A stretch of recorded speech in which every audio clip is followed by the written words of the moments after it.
Hello साथीहरु नमस्ते। के छ तपाईहरु सन्चै हुनुहुन्छ? आज हामी यो एउटा नयाँ च्यानल बनाएको छौं जुन च्यानलमा हामीले सँगै जापानिज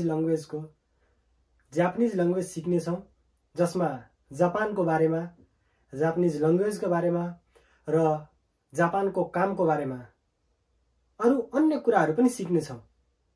तपाईहरुले कमेन्टमा जे सिक्न चाहनुहुन्छ त्यसको बारेमा सोध्न सक्नुहुन्छ। सकेसम्म म आफूलाई थाहा भएको आफूलाई थाहा नभएको कुराहरु पनि सर्च गरेर यताउतिबाट खोजेर जसरी भए पनि तपाईहरुको हरेक क्वेशनको एन्सर दिनेछु। हस् त सुरु गरौँ है त। हाम्रो यो च्यानलको नाम हो एमके इजी अनलाइन एकाडेमी, जुन तपाईहरुलाई जापानिज भाषा र जापानको कल्चर अनि जापानको कामको बारेमा धेरै कुराहरु सिकाउने इच्छा छ। म जापान आएको लगभग 6 वर्ष भन्दा बढी भइसक्यो र 6 वर्षमा मैले यहाँ बुझेका कुराहरु तपाईहरुसँग शेयर गर्न चाहन्छु र अहिले बस्नुभएको नेपालमा रहेका साथीहरुले जो जापानिज ल्याङ्ग्वेज सिक्न चाहनुहुन्छ, जापान आएर पढ्न चाहनुहुन्छ, जापान आएर काम गर्न चाहनुहुन्छ, जापान घुम्नको लागि मात्रै आउन चाहनुहुन्छ, उहाँहरुको लागि यो भिडियो उपयोगी हुन सक्छ। हस् त आज यो भिडियोमा धेरै कुरा सिकाउँदैन। सबभन्दा पहिला यो भिडियोमा आज अभिवादनको कुरा मात्रै सिकाउँछु है त। अभिवादन यहाँ बिहानदेखि लिएर बिहान good morning, good afternoon, good evening, good night जस्ता अभिवादनहरु छन्। त्यसको बारेमा आज हामी सिम्पल र छोटो भिडियो मार्फत सिक्ने छौं। हस् त मलाई विश्वास छ यो भिडियो तपाईहरुको लागि उपयोगी हुनेछ। हस् त लेट्स स्टार्ट। सबभन्दा पहिला लेट्स स्टार्ट भनेको यहाँ हाजिमे मास्यो भन्छ। जापानिजमा हाजिमे मास्यो भनेको ल सुरु गरौँ, सुरु गरौँ भनेको हो। हाजिमे भनेको हाजिमेते भनेको सुरु, हाजिमे मास्यो भनेको सुरु गरौँ है त। सबभन्दा पहिला हुन्छ बिहानको गुड मर्निङ, जुनलाई यहाँ हामीले ओहायो गोजाइमास, ओहायो गोजाइमास भन्छ है त। ओहायो गोजाइमास।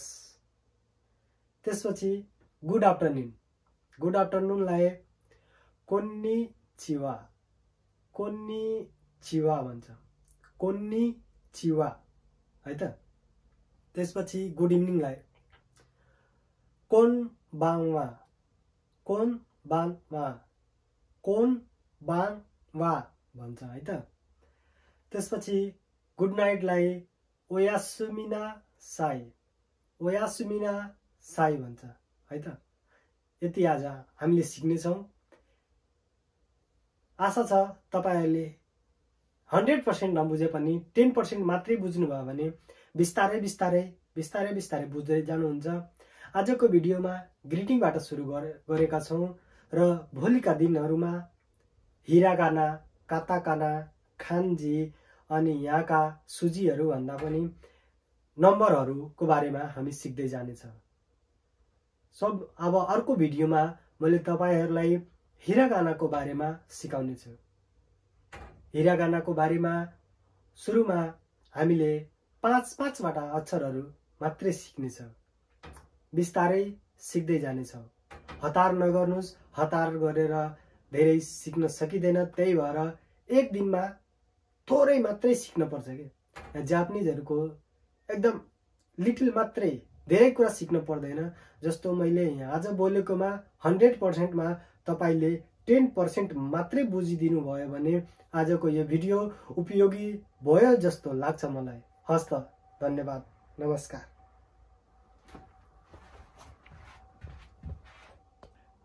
लेट्स स्टार्ट भनेको यहाँ हाजिमे मास्यो भन्छ।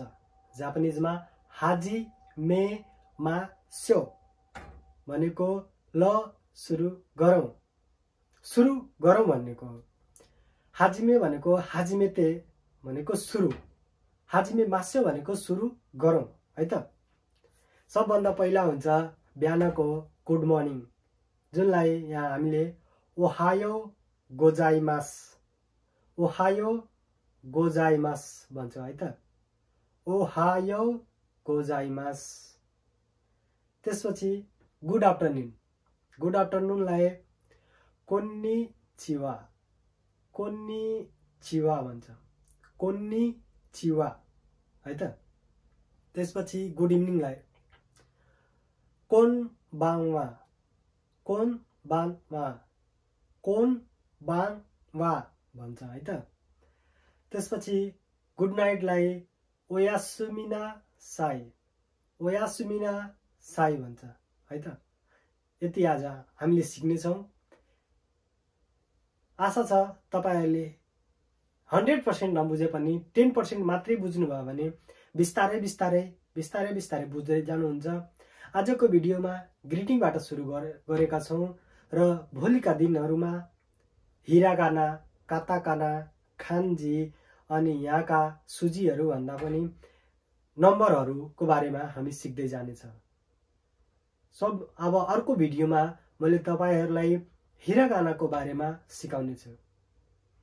हिरागानाको बारेमा सुरुमा हामीले 5-5वटा अक्षरहरू मात्रै सिक्नेछ, बिस्तारै सिक्दै जानेछौँ।